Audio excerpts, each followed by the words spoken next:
York.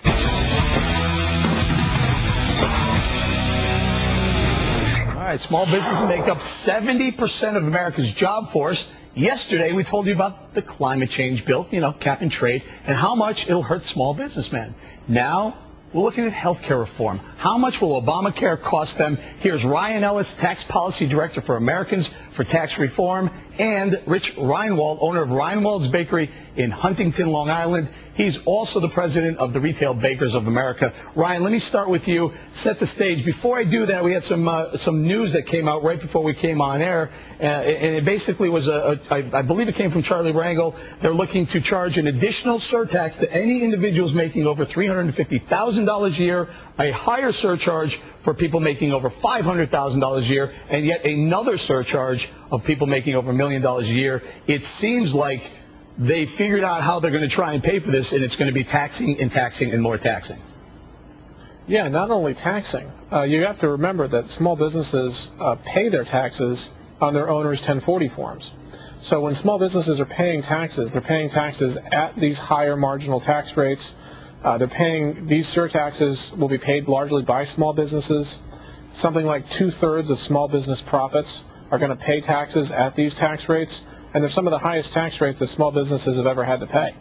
Right. The number that they say this is going to generate is about $540 billion over 10 years, so it comes out to $54 billion a year.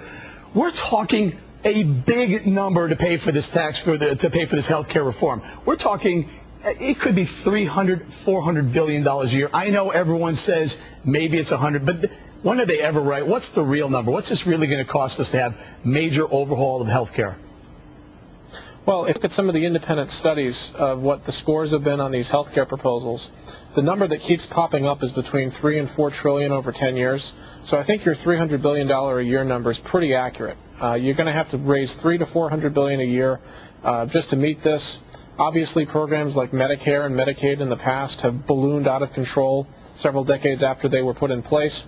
But to start with, I think $300 to $400 billion is pretty accurate. One of the things that really surprised me over the last couple of weeks was Walmart came out and said, hey, you know what, Obama? We're signing on. We're in bed with you on this. And I just, for the life of me, they've been anti-union. They've been anti, major overhaul in health care. What's the incentive for Walmart to sign on to this package?